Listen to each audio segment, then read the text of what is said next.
Yeah. When I see people on the webinars that I wouldn't expect to be joining the webinars or be interested in them. Yeah. And even, like we have people in the UK and Taiwan and China. Yeah. And one of our guys in Taiwan, one of our sales guys, took part in the Gamified Challenge. And I was like, oh, this is so cool to see that he's actually, taking part. Yeah, so it's things like that where I'm like, I am doing the right thing. And well, welcome to the Human CV. We've got Nadene here, Nadene Winchester, and today is about getting to know who you are, which fits really well because we have never met before. No, yeah. So thank you for coming. I wanted you to just chat freely about your journey to here, and we will look at you through something that you've done some homework before the show. Yes. And I call it the Human CV because I really love getting to know people only through their stories and the soft skills that they bring into any career they go. Because usually when you watch other interviews and podcasts and stuff like that, the host goes, and here we have Nadene, winner of that and 100 years in this thing. And, and while you might have all these accolades, I don't want to pre-phrase who you are with those external things. Yeah, so that's what we're here for. Awesome.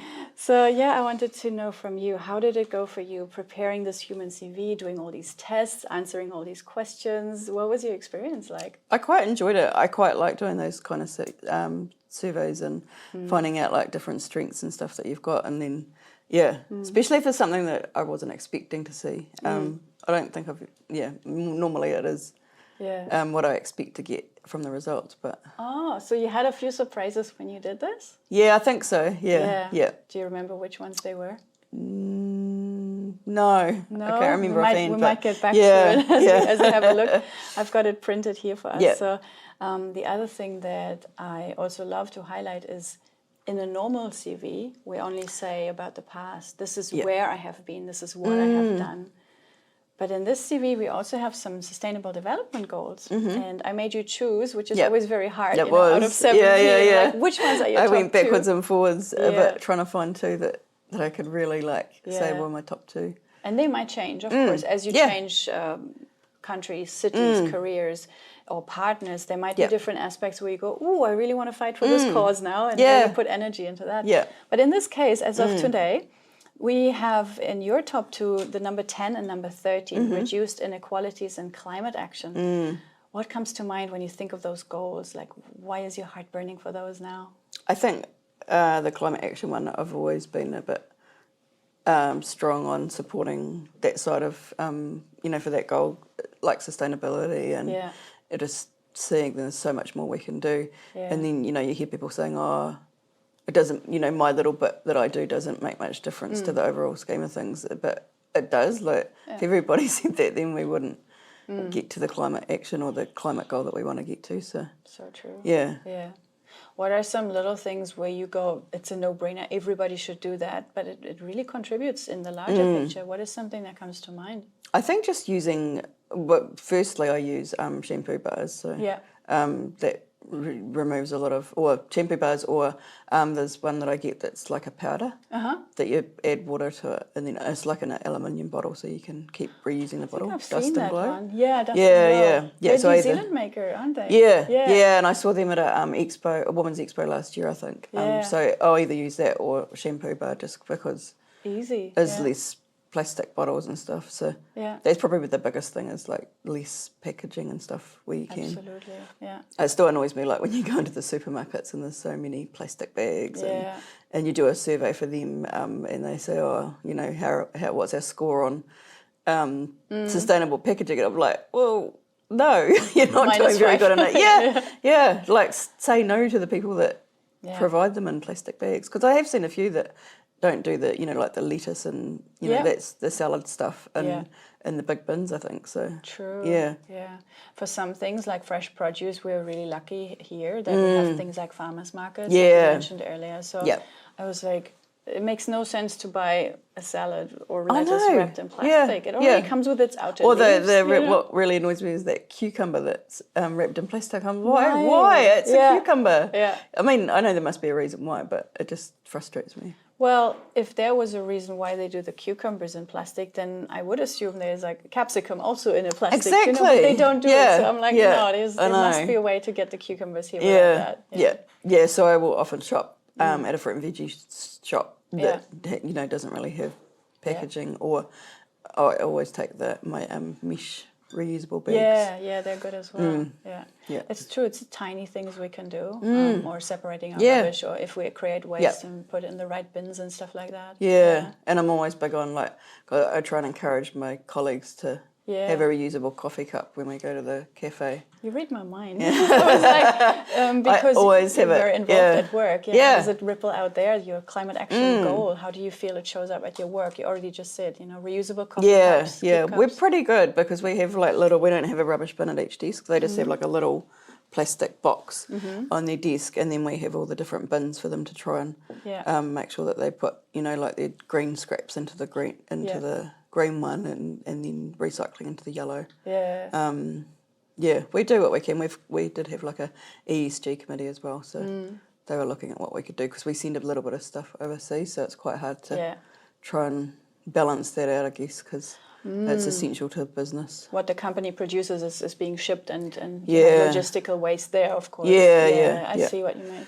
But like you said, it's on to everybody to do little things. And I catch myself, even though I think I'm sustainable and I think I separate my rubbish. There's things like, we just came back with my partner and I from a work trip. And I catch myself when we're in a hotel room, I'm just like, they don't have a compost bin. And I'm just like, oh, whatever, chuck my banana peel in the normal rubbish. He would take it out, put it into an extra little Ziploc and carries it home to our compost. And I'm like, initially I'm like, ugh. But it's those little things that it's actually the right thing to do. So, but in the initial moment is like me being lazy, or I call it efficient. Like, oh, don't worry about this waste now. We can do it at home. But no, it's what every moment counts, right? I've been known to even I've got like a little collapsible coffee cup, reusable one, and I have been known to take that away when I travel. So then I can, I bring a keep cup, but it's not collapsible. So is it like a silicone? That's handy and easy to clean too. Oh, sweet. I'll go on a hunt for one of those. I want to also have you talk for a moment on the reduced inequalities, goal number 10. Where do you get really annoyed? Where do you see this is not fair in the world? There are inequalities. Where does it show up the most in your part of your life and your work? I think our work is pretty good, but I see a lot of other businesses or, like the government and stuff, not, changing their mind on, diversity and inclusion. That's probably my biggest thing, is just everybody should be inclusive of, let people live their own life how they want to live. It's not affecting your life, so just, that's one thing that sort of is my top sort of bugbear, I guess, is people just tend to judge others, and I just love to have a world where everybody could be who they want to be, and and then also, I guess, like the gender pay gap and stuff like that. We're trying to do work on that as well, so I wonder, sometimes the people who are the biggest ally for fairness, they are the ones who have in their past as children or young adults experienced something as very unfair. Let's say they didn't get picked for the right job because they were a woman, or because they had a brown skin color, whatever it was. Would you be able to see any links to maybe how you grew up, or that you have seen this is unfair in the world, and then you started to really take this on as a goal? Not really. I was pretty lucky growing up. One of 4 girls, and we had a pretty good upbringing and stuff. But I guess maybe like a couple of jobs I felt like I was like, oh, why did I not get it? Like a promotion at one of my jobs, but there was a reason why. So and I can see there's major inequality in your family. 4 girls, no boys. So there we go. You're like, this is not right. I must have 4 brothers now as well. I'm going to check back with your parents on that one. Beautiful. It's really good to say that even though you have been privileged and had a good childhood in this respect, that you still see, oh, that's not right. And even though I have not experienced that, I still go and advocate for this at my workplace, or support the people who do the DEI work. Because that's probably one of my, I'm passionate about wellbeing, but the DEIB is another area that I'm quite passionate about. So I'm kind of focusing on making sure everybody feels like they belong at work. Beautiful.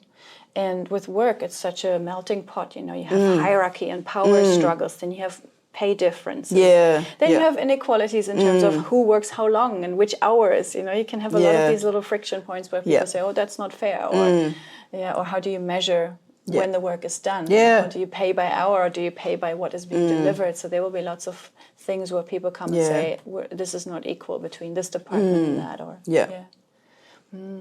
How would you say I'm looking right now at the VIA strengths.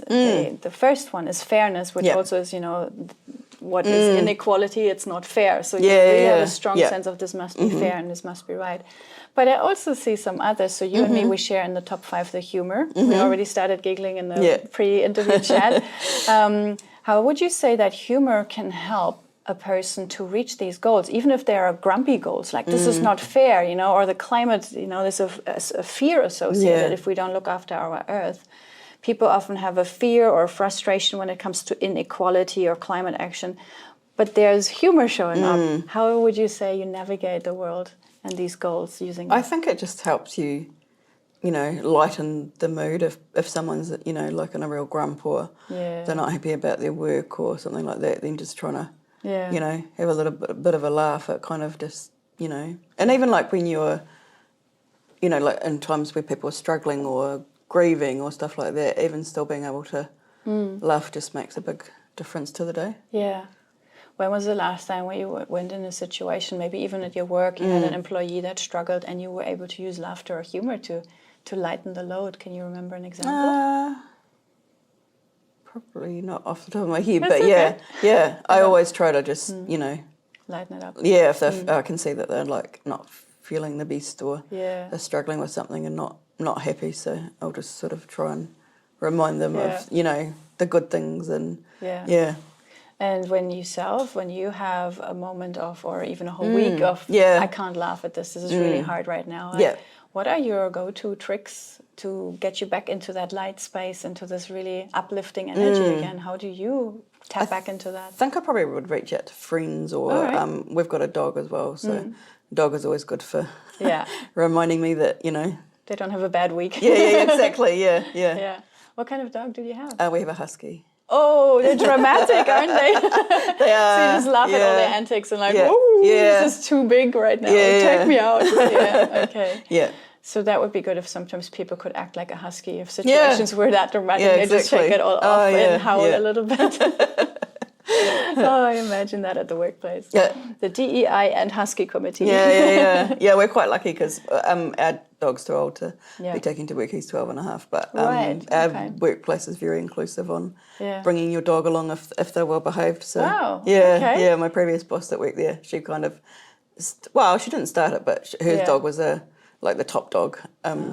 She's got 3 labs and one of them's a black lab and she's just very, very gentle, very quiet. So she used to be in most days and get totally spoilt and used to get ham from the cafe owner down the back and so it just kind of, we have like a number of dogs that come in for visits if there was a couple that are quite young and a bit boisterous and stuff, so they just sort of have a wee visit and then go home.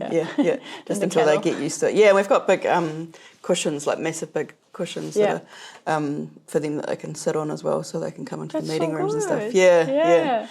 That's really, it shows, like you said, it shows the people that they're valued at their workplace because everything of them, including the dog, is accepted. You know, so it's an inclusion factor in that respect. I just asked you a question and you were like, oh, not from the top of my head, I can't really do that. And linking back with what your workplace is doing, you shared with me in our intake call just before you came on here that when your background is in HR at the moment and in well-being in particular, that you have to interview a lot of people too. And something that stood out that you shared with me was that you actually give the interview questions to the people on the shortlist who are about to come in for an interview. Why is that? Can you talk a bit more on that? That's probably a recent thing because we kind of were we did a big survey last year that was kind of focused on DEIB. Was wanting to see, we did like a maturity map to see where we thought we were, and we thought we were quite low on the scale. So the survey was intended to be for DEIB, but what came through was that people care a lot about, not to say they don't care about DIB, but they care about, meaningful work and more about the well-being. So we looked at what we could do, and I've always still keeping in with the DIB, like still wanting to move along the maturity scale. So I'd kind of been keen to look at our recruitment process and make it more inclusive. I think just because, like we can put up on the ad, we have flexible working conditions and stuff, but everybody has that now. So it's like, what can we do to stand out? Yeah, and I feel like people just sort of, even myself, like when you go to interviews and you get those typical questions of, tell me about a time when, and if you don't know what the questions are going to be, then you're kind of thrown into, not panic mode, but I think people are like, sit there and go, and they want to make a good impression, So we don't do it for both interviews, so we tend to, because most of our roles are technical roles, so we'll not do it with the technical interview, but with the second follow-up interview, just to give them a chance to prepare themselves. And, and we say if they want to have a support person with them to come along, or if they would prefer it on Teams, or it's kind of like for them, like, it's not like we're sitting there scoring them and stuff. So we're just trying to move away from the old school type interviews, where it's all about their technical experience, and if they fail like a question and stuff, because in the past they have been asked like questions and stuff, and they'll be sitting there like scoring them on their questions. So we're trying to move away from that, because we're as much about the soft skill side as well, their personality and stuff, as opposed to the technical skills. I mean, obviously we want them to have the technical skills, but we have hired people that probably had stronger skills on the personality and the soft skills side than the technical skills, because they can learn the technical skills that, like, especially for manager roles, if they're going to be there and they've got people that report to them, so we need them to have the right skills to be able to be there for their people. So that's amazing that your company does that. I think it's huge, showing respect for introverts, or for people who, like you said, who want to have a good example at hand when they are being asked. And I already apologize for not sending you interview questions, because guess what? They come to me as we are sitting here. I do exactly. not prepare them in that way. I mean, this gives me a little guideline to talk about, because especially I'm tuning into your stories. So when you're sharing with me about your dogs at work and things, my brain is with you, and I can't really just go, and the next question is, then it would feel a bit rough for me. I couldn't interview in this way. So I'm glad that you don't go like, no, I don't come because you're not inclusive. No. You mentioned the acronym DEIB several times. For somebody who hasn't been in that space, what does it stand for, and how did you get into that as well? Diversity, equity, inclusion and belonging. Belonging. I didn't know about the B. So people do sometimes drop off the B. A lot of people call it DEI, some people call it D and I. So I guess I really got into it. I went to a conference February last year. That was the diversity conference. So we have a company in New Zealand called Diversity Works. They have just renamed themselves, and I can't remember what their name is, but they had like a workplace inclusion conference that they hold every year, and I was lucky enough to be able to go to it as part of not as part of my main job. So previously I used to help with a different company called Rangai Wellbeing Collective. So it was a like a trust sort of, or a company that was set up by one of my friends and two of his friends, and they used to do like seminars or webinars once a month, different speakers, all focused on wellbeing. And I ended up he went through quite a traumatic experience, quite a journey for him for a couple of years almost, where he was really struggling. I can probably share a bit more about it. So he, back in February, so he's wellbeing as well, so he runs a company called My Everyday Wellbeing.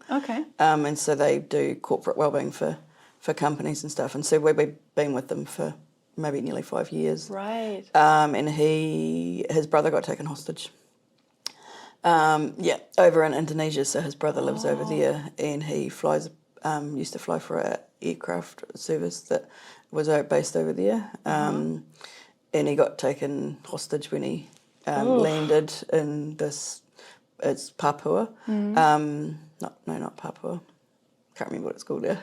And he got taken hostage, obviously, and they let the passengers go, and then he was held hostage. He ended up being held hostage for until September last year. So it was February 2023 till September. Yeah. How do you even cope with that? Yeah, I know. Yeah, it was pretty traumatic. So they've got quite a few siblings, but he was the only one that was able to sort of be there to help. So he basically packed up his life in Auckland, went over there, looked after his sister-in-law and his young nephew who was 11, and just helped and did what he could to, try and, I mean, to start with, there was no word, didn't know what had happened. So yeah, of course. And you got no knowledge of how long is this going to go on? No. What do they want? Yeah, what can exactly. We do? Yeah, it turned out they were rebel fighters and they wanted freedom from Indonesia. So they had nothing to lose and they needed that. Yeah, and they thought that the New Zealand government was aligned with them, so with Indonesia. Yeah, so he basically kind of struggled, obviously, with work because he was still working at the time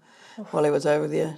Like remotely managing the company, My Everyday Wellbeing in New Zealand, while trying to get his brother out of these hands of and that's quite a small company. Like there's only 2 full-time people. So, and then he was obviously running the rangai as well. Yeah. And the 2 girls that had done it with him went kind of helping as much as they could have been. So I could see that he was struggling, and I was like, what can I do to?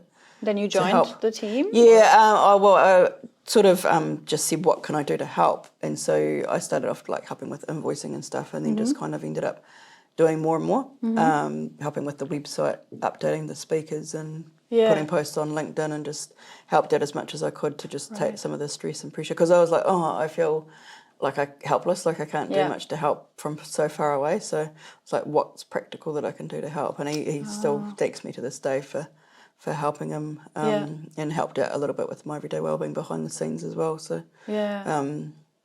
So I understand in your main job doing the HR at the IT company, that's where you're at, and you are now, when you heard about this My Everyday Wellbeing tragedy that happened, and you're like, can I help somehow? And then it went into bigger tasks. Yeah, and so then I ended up going with him to the conference.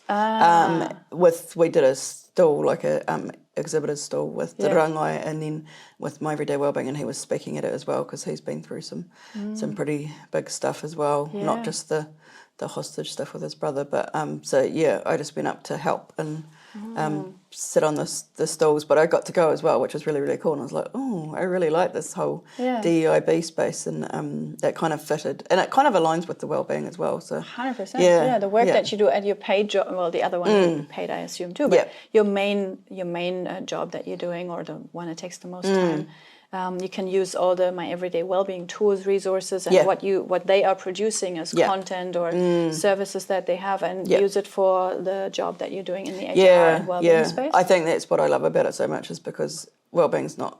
I'd like wellbeing to be my full-time role, but it's not. So it takes a lot of the stress away of having to think about what resources or what articles can I send to the team this week, and what's top of mind in wellbeing, and what can I do. And they just have everything. Like, they're so supportive with. They've got a huge platform with like 9,000 articles or more, recipes. They have experts that you can ask like generalised sort of questions depending on their area of expertise. They have a monthly live webinar with a different speaker, so they'll have like Claire Turnbull, people on financial wellbeing, people to do with like parenting and stuff, neurodiverse stuff. Just every month is different. And they get like hundreds of people from all their clients joining. And then they come up with challenges. They've been having challenges for quite a few years. Each month there'll be a different focus, like finding your right light. I think that was in August, and that's all about like getting out in nature and stuff during the cold months. And then they just recently started their first gamified challenge, so it just takes all that pressure away from me of having to think, what are we going to do? It just feeds in nicely, and then they even have like a list of all the top sort of health awareness charity type days and stuff, so we can jump on those and go, we're going to do something for Pink Shirt Day, or Mental Health Awareness Week in October. So it just it takes a lot of that pressure away from me of thinking, what am I doing for this week? So such a helpful, you almost job crafted yourself something, you're like, if I invest my time in this will also help my HR role, and it's a win-win for the people you serve, on both sides. It's beautiful. I look at your human CV again, and when it comes to the we completely jumped the actual percentages, but I'll get to them in a minute. But we're already talking about, you know, what shaped you, and you put in there as a resources. It's a current well-being provider that you're using at your work. It's called My Everyday Wellbeing. So I'm going to link that as well so people can find it. So now, the company that you're currently at, it's mainly filled with people in the technology and engineering space, which usually are male, or a large percentage of them are male.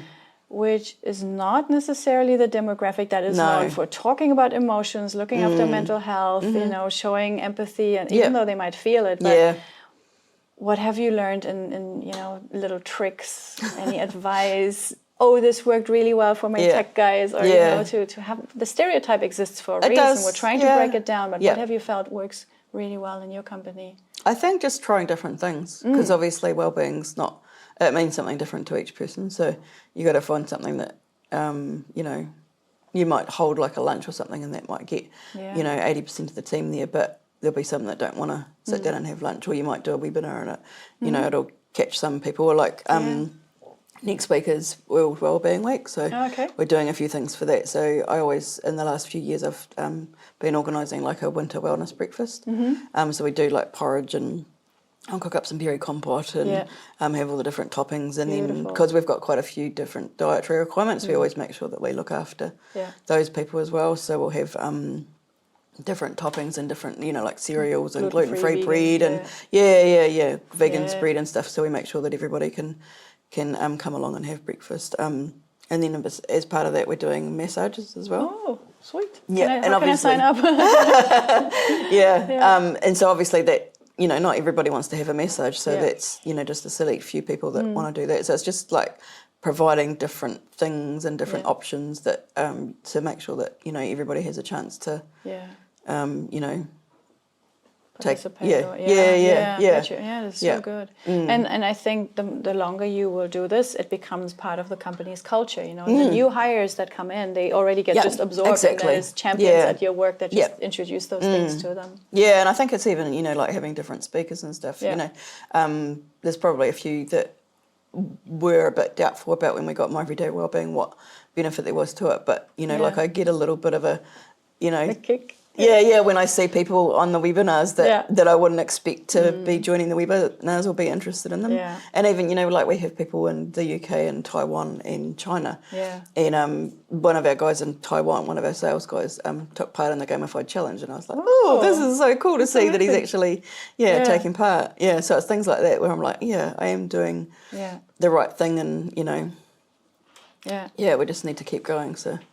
So then, if let's say you do all of these things in your workplace, you've got the My Wellbeing, My Everyday Wellbeing that has all these resources. I'm assuming when your friends are struggling or your partner is struggling, would you be able to use those things also outside of your workplace? Would you then direct them to the website, or how would you help a friend that's struggling with their well-being? I think different companies have different things in place, but because I'm such a huge advocate of it, I do quite often recommend it to friends to you know, get the right team to look at it. And I have managed to sign up a few companies for them. Like I sort of send it on to them as a warm lead, so it's not like a cold call that they're doing. So then they'll talk through with them, and there's been a few companies that my friends work at that have gone, we want to sign up to that. But they have just brought out for companies that already have it, that they can have 2 family members sign up.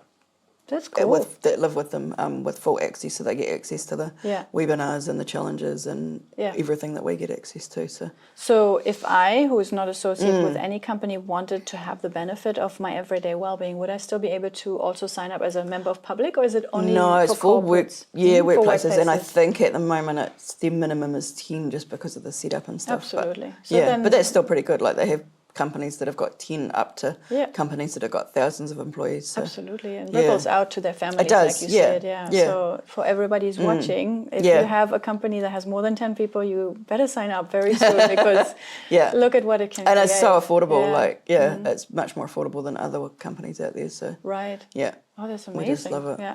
And that story, obviously, I feel the story you just shared about the company founder and all the, we heard of the one major challenge he just had to go through, but you also briefly mentioned as he spoke on stage, there were plenty of other challenges he had to encounter. Yeah. And I think this will equip him to relate really well to people who struggle yeah. with mental or physical or financial well-being. Yeah, he's just really good. He's been writing lots of articles lately, just sharing his knowledge and his own experiences and doing that storytelling piece that sort of makes people relate. Sticks. So Yeah. it does. It does really stick with people when you share stories.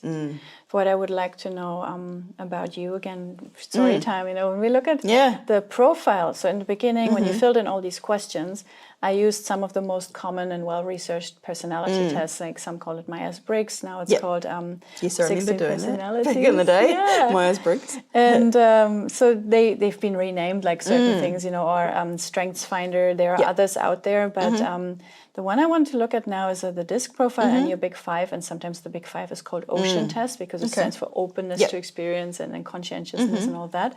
Now, I like to take the outliers. So in your DISC profile, there is only 2% when it comes to dominance. Now, full disclosure, my dominance sits at about 60 or I can't remember, but it's high. So it means I usually come in, take ownership, have to lead, sometimes interrupt, sometimes do it my way. You know, that's the kind of vibe of dominance. Yours is extremely low. Which, funny enough, when there's a famous book, it's called From Good to Great by Jim Collins. You probably know it and maybe have read it. And the book analyzes the top 500 companies, US-based, but doesn't matter. People are people, right? Yeah. And it actually looks at all these leaders and their characteristics and says, well, short term, meh. Who lasts the longest? Which company survives the longest? And what kind of leaders are in the positions?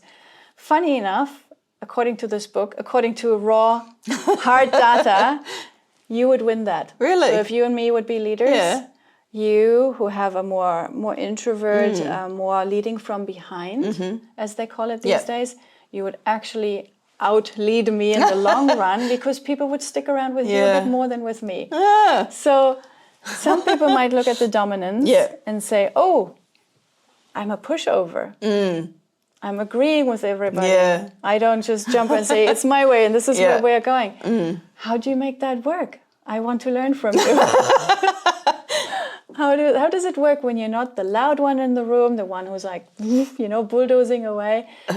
What is your way to make people, you said even, your friends have stayed in contact for a long time. And throughout your working life, you just kept accumulating those colleagues and became friends. Like, how do you do that? I think just... I feel like I don't need to be pushy or, not pushy, but, dominant because, I've got different strengths to bring to the table. And, I might sit back a little bit and mull over things in a meeting or, on a project, but I'll put my thoughts forward, like, when I'm ready, I guess. Yeah. Does it... Is it like you're saying, I want to mull over them so I can present them in the best way? Or do you watch the room so that you're like, oh, this person needs that approach and that person needs that? Like, what happens in your brain when you're sitting back while I'm like, blah, blah, blah? How does it work? And I think that's why I'm able to, like, kind of read how people are feeling and if they're uncomfortable or if people haven't managed to have their own say as well. I think having a mix, like, because with my previous manager, she's left now, but she was the complete opposite to me. So she was very high on the dominance. I think even higher than you. And but we worked well together. But we worked well together. I think because she would go in and I'd have to sort of pull the reins in and say, "Hang on, we've already got this many projects on the go." Yeah. Because she was always known for like starting projects and then going, like, seeing the next big shiny thing and going, "Oh." Let's do that. And I'm like, hang on a minute, we haven't finished some of the other stuff. So very overcommitting, starting a lot of things. Yeah, because we actually we did some training on DISC, so we went through it ourselves, and then we got some of the teams to do it. So we would get them to complete the test, and then we'd sit down with them and go through the different things. And it was quite interesting looking at some of the teams that didn't have a good mix, so they didn't, like, sometimes didn't have anyone with that high dominance thing. It's like, whoa, like, how do you, for a team that doesn't have someone at least that's shots. It's So interesting, because I feel, the people who are watching this, there will be a broad mix of society watching this, and some will be dominant, but there are also plenty introverts. Or I'm not saying you're an introvert, you're still on the very cusp of that, but you have a very high on the influence and steadiness rather than the dominance, and the really loud goal focused. Not saying you aren't goal focused, but you go about it in different ways. And I want these people that are watching to understand that leading from behind, as they call it, that this servant leadership is so beneficial in the long run. It's so much more sustainable, because like your previous boss you just talked about, when did her burnout happen, right? When did she have to go, whoopsie, I overcommitted, I have to pull out of these projects that I already promised some people, and then the guilt and the remorse kicks in. You may not have that, because you're just steadily chugging along. Yeah. So when it comes to a new opportunity, or even investing in projects like my everyday well-being, how do you go about deciding when you make decisions for your next big projects, like which ones do you put energy in, knowing that you will be a slow and steady burner rather than just having these roller coasters? How do you go when you make decisions? Like what is, which values do you weigh?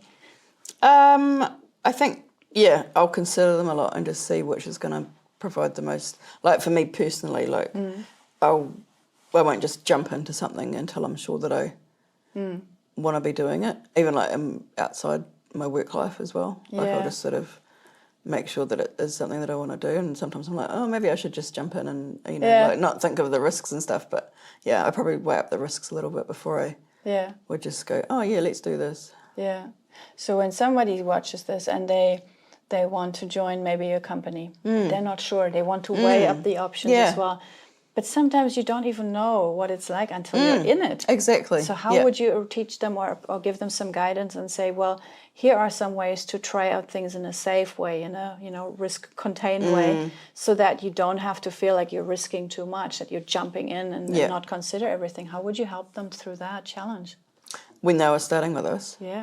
Or in general, or like in big general life decisions. I think if you don't, I think probably I myself, probably in recent years, I would have gone, oh no, I don't want to, that's not me. But I think now I'm just sort of like, with a few of the things I've been through, I'm like, what's the worst thing that could happen if I don't, like if I don't do it, then, so what if I fail? Like, at least I've given it a go. So if I ask you, hey, what's the worst thing that can happen? And you might be an overthinker and you can think of a lot of worse things.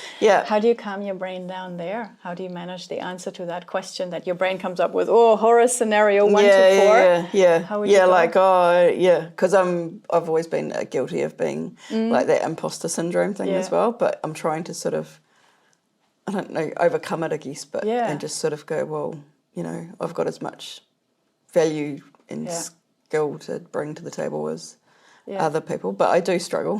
I see like other people, I see other people and I'm like, oh, what am I doing here? Like, my stuff is better, but they're louder.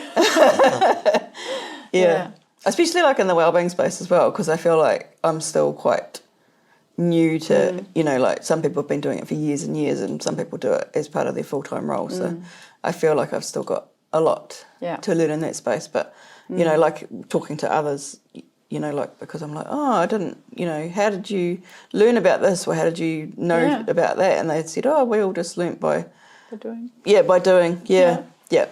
I think especially when it's a new thing, like DEIB hasn't been on the cards for the last 50, or maybe for the last 30 years. I'm not sure how much when it first came into being. But I'm assuming 100 years ago, this was never a topic. No. So pretty much everyone is new in this field. And now with this, my intention was for people to see how they are showing up. And so to give someone with imposter syndrome a chance to say, well, no, actually what I'm doing is just as valuable as the other person who's just a bit more vocal about it. So with the other one that I've noticed in your Big Five, in your Ocean, the agreeableness, again, if someone was negative, they would say, oh, she doesn't have her own opinion, she's a pushover. How do you push back? How do we encourage people who have that gentle strength, who really see all the perspectives first before they're jumping in, and bring that really good sustainable quality to the table? How do we tell them, it's okay, you're doing it the right way, it worked for me? I think just sort of letting them know that they are allowed their own opinions, because that's probably the part of what I'm trying to do with work is letting people have that voice at the table. Yeah. You know, like they can turn up to the table and you know, have a seat at the table, but feeling okay and you know, trusted to be able to have their own voice as well, like not just letting others sit back and do all the talking. Yeah. And in terms takes of time. Yeah, absolutely it does. And also, like you said, you're using different ways to approach them. If there is somebody who's more introvert or needs more time to think about something, well, then here's your interview questions in advance. Or here's a concept we are working on. Come back to me next Friday and let me know what your thoughts are. Yeah. You're just delaying the, now you must make a decision. Yeah, you know? They don't like that. No, and we're doing quite a bit of work. We've been doing work on like neurodiversity as well, because you know, like there might be a reason why someone needs to think it over, or there's a lot of like probably things that invisible sort of disabilities that people have. You know, whether they've got ADHD or all those kind of different neurodiversities, dyslexia and stuff like that. Yeah. You know, and you might just think that someone's being pushy or you know, doing that, but there could be a reason why they're you know, or why they have those different strengths and stuff. Yeah, absolutely, I agree. I feel that the neurodiversity topic has become very loud in the last years. Yeah. And I keep thinking, is it because we are diagnosing more people, or is it because there are more people now showing up with these conditions? It doesn't matter. We still have to work with them. You know? So the question is often, my brother, for example, was diagnosed. I'm born 83. He's born 85. So years ago, he was diagnosed with ADHD. So what? Yeah. He's brilliant at his job. He's crap at doing any sort of spelling properly. But he manages a lot of people. When there's a machine broken, they come to him because his brain works in a certain way. Exactly. So how does it show up when you are hiring someone and they show up with some neurodiversity? Is there something you consider that you do differently? Like, how do you help them to feel normal or belonging? I think because we're just probably early on in the journey of looking at neurodiversity, but I think because a lot of engineers can be neurodiverse, but they've got so much to bring as well because of their neurodiversity sometimes. Yeah. Like because of their ADHD, they think about things in a different way. So yeah.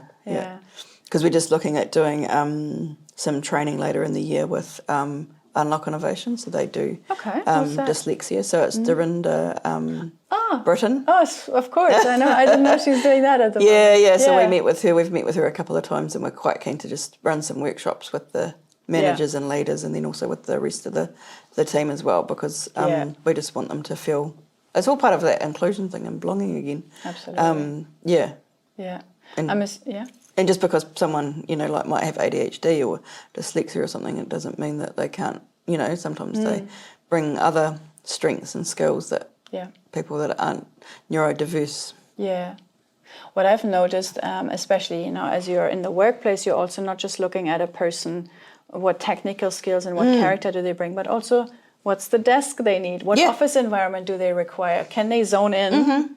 Only if there's silence, you know. There will be an aspect like, how are you able, I mean, there's always restraints in all workplaces depending on what you are making. Yeah. But how are you able in your current job to support and enable people who need unusual workplaces or work from home or whatever it is? How are you able to support those people? We're pretty lucky with our culture and our workplace, because we're very flexible, you know, in terms of people working from home when they need to. So we have like core hours that people kind of know, and then we have 1 day a week, which is mandatory on-site day. But even then, like if people need to do school drop-offs or stuff like that, they can come and go during the day. And you know, if there needs to be an in-person meeting, then that's generally booked on a Thursday when people are on site. Right. When people start, we always go through. We have a couple of people that can do ergonomic assessments.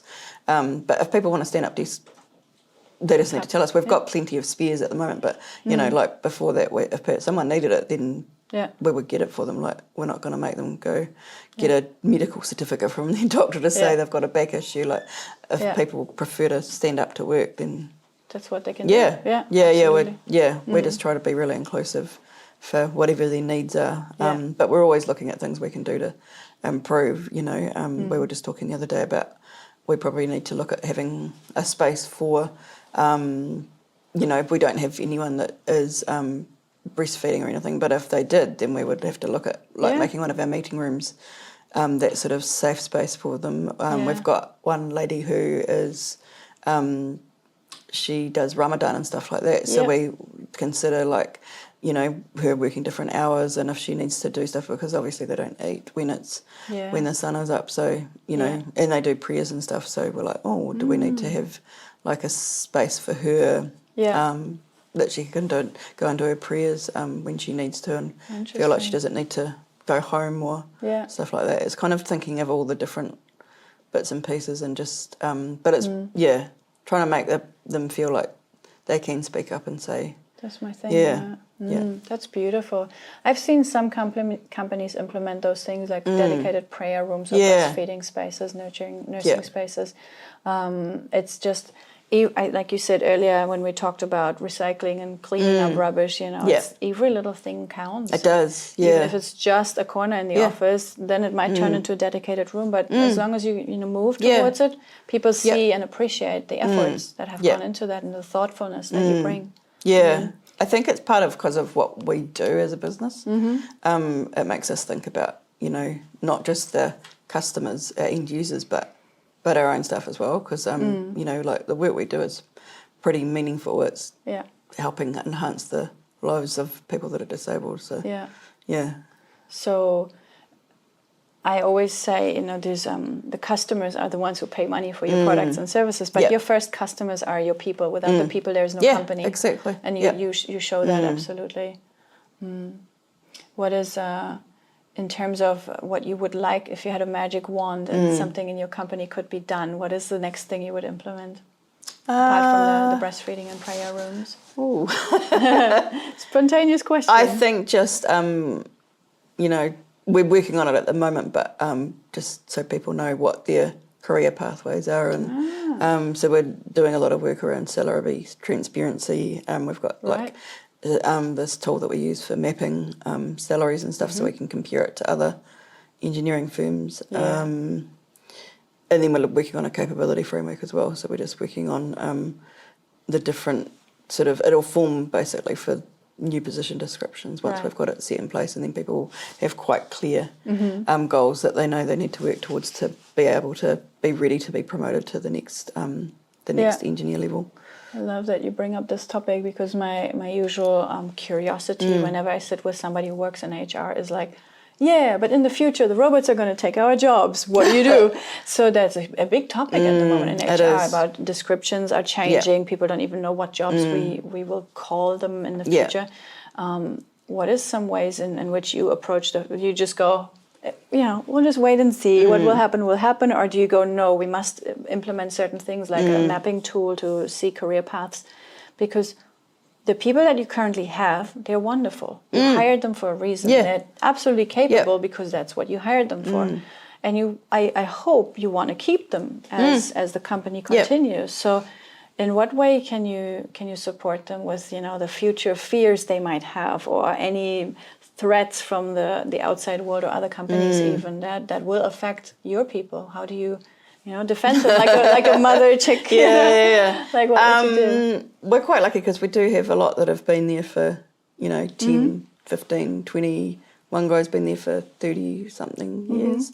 So they do, you know, like they obviously stay.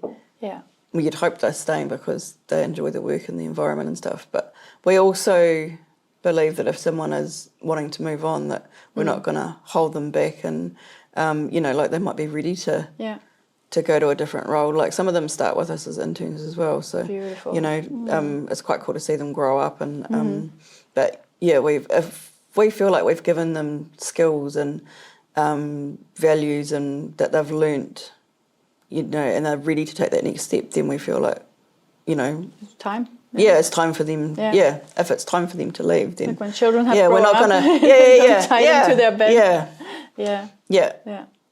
So it's sort of like making, you know, helping them make the most of their time with us. That, you know, they feel that they've learnt and developed their skill set, and absolutely. Yeah, and the thing is when you see them going, you know, from an internship. I mean, that's already a plus. Some companies haven't even offered internships yet. I think that's such a brilliant starting point. Yeah. When so in my home country, in Germany, internships are a big thing. We use them a lot. Yeah.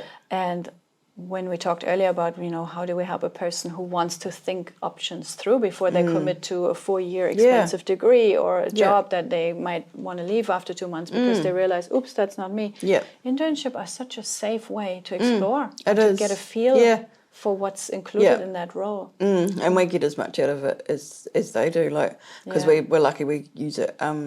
Well, there was a company called Callahan Innovation that used to do it, and they've just been disestablished, but it's still happening, and so we're quite lucky that we don't, we get the funding from them, and then we can have like up to 10 people join us, and normally they come from University of Canterbury, but they have come from other different universities other years, like from Auckland and Massey, and it just really enriches the experience for us as well as them. Like the workplace just has this little extra buzz of atmosphere. Because we're all open plan, so and they just love the fact that they can wander over to someone else in another team to have a chat. They can sit down and have lunch with the managing director, and wander over and talk to him. And we always do like meet and greet sessions for any new employee that starts, so they get to meet each manager, and they get to talk to the managing director, and they get a good background about the company. And they'll never forget that experience. They always they always talk about, we always do like an exit interview with them, even the interns when they leave, and just talk about what did they love about working with us. And they quite often say that they just love the supportive environment and the open plan. One of them I did laugh at last year because he said, last time we had interns, he said his top thing was the coffee machine. Well, that gets people going, right, in the morning. So so we have like a proper, just like a little home sort of barista machine that we use, but we make sure that we have like all the other non-dairy milk. So we make sure that, if someone wants oat milk or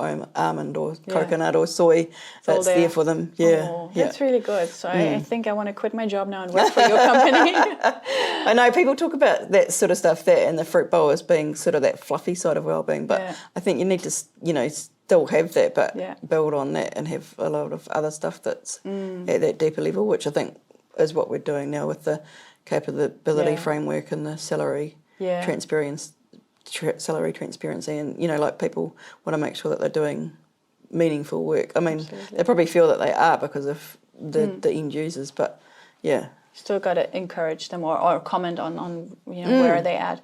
I think, like you said, the fruit bowl is often an example of workplace fluff in terms of the well-being space.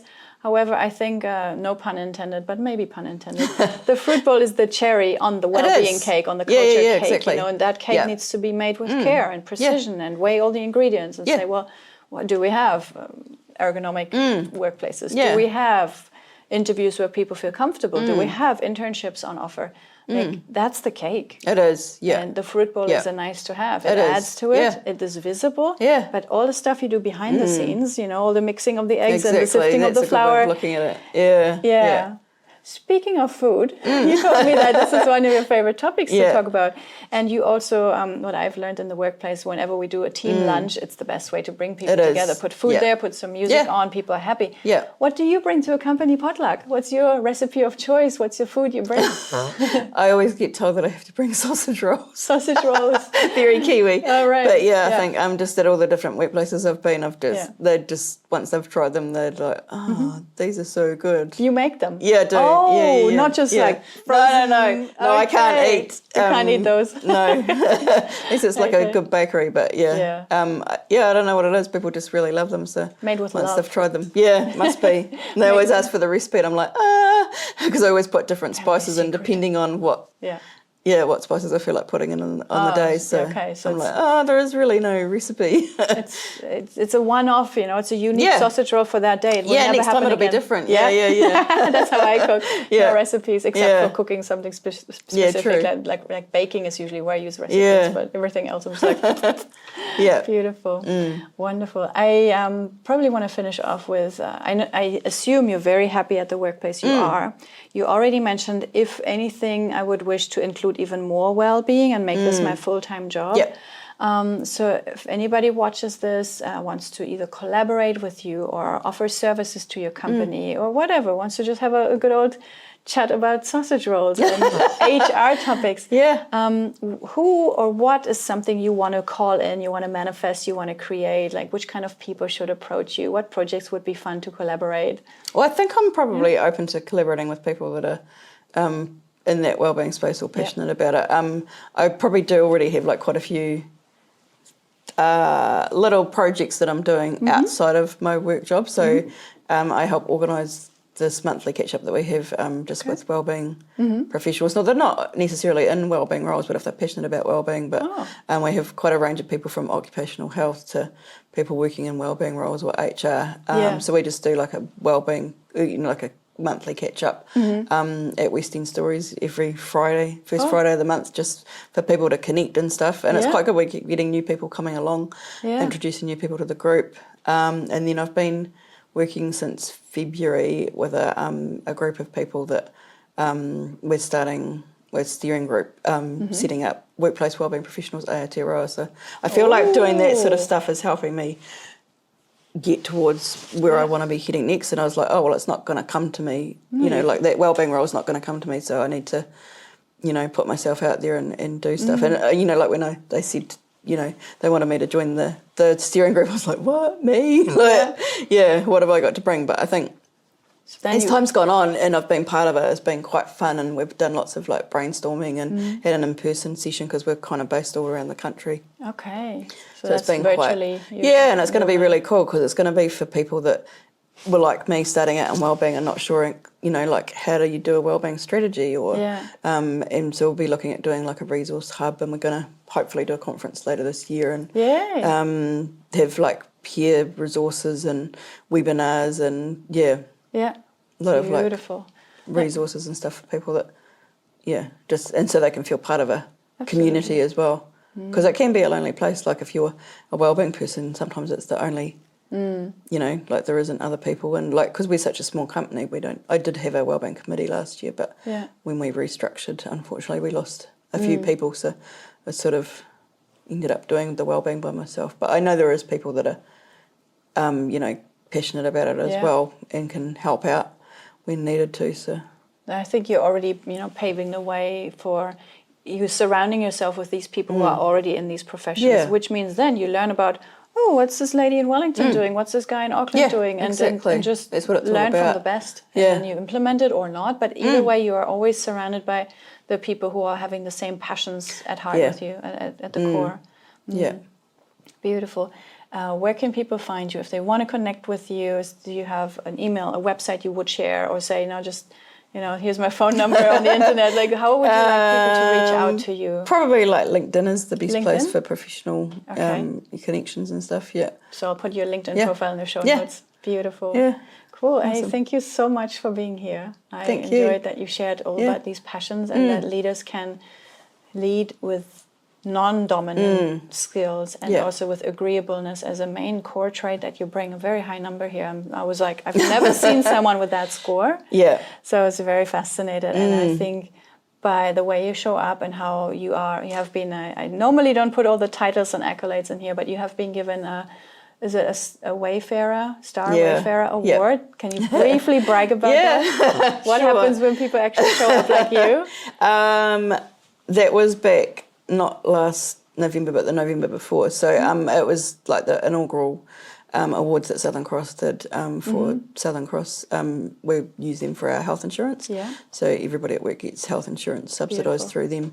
My boss at the time nominated me. I didn't have any idea that she'd nominated me. That's good. I did have a wellbeing committee at the time, and so they were helping with the wellbeing stuff. So they all knew, and the leadership team knew as well. And then I just got this email and I thought it was a spam to start with. Because it said something, I can't remember what the title said, but I was like, oh, is this like legit? And then it said you've been nominated for and chosen as a finalist for the award, and I was like, what? So she'd written like the nomination, obviously, and I'd been moved forward to the finalist category, and then we all went up. I went up and had like 3 other people from work came with me. It was in Auckland at the museum, and I was sitting there very nervously because they'd said, you know, if you get chosen as the winner, you have to do a speech, and I hate, you know, standing up and speaking in front of people, but you know, I'm trying to push through that and step out on the balcony, as Paul would say. And so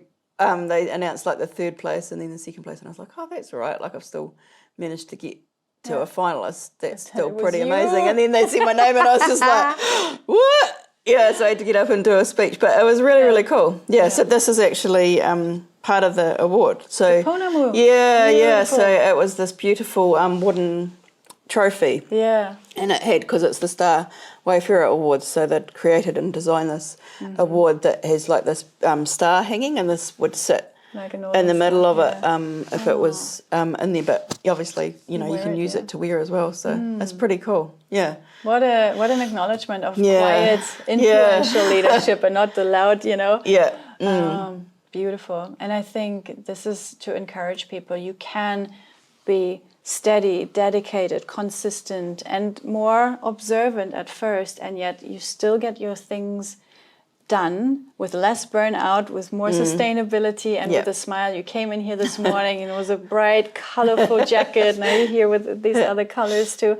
And I think you truly love what you do. It shines through what you say online, but also how you show up. We've never met before, and I already feel like I can talk to you about anything. I think that is like what I love, is just like, that's my mantra, is like making a difference for others. So Thank you so much for what you do. We finished like we started. Thank you. Thank you.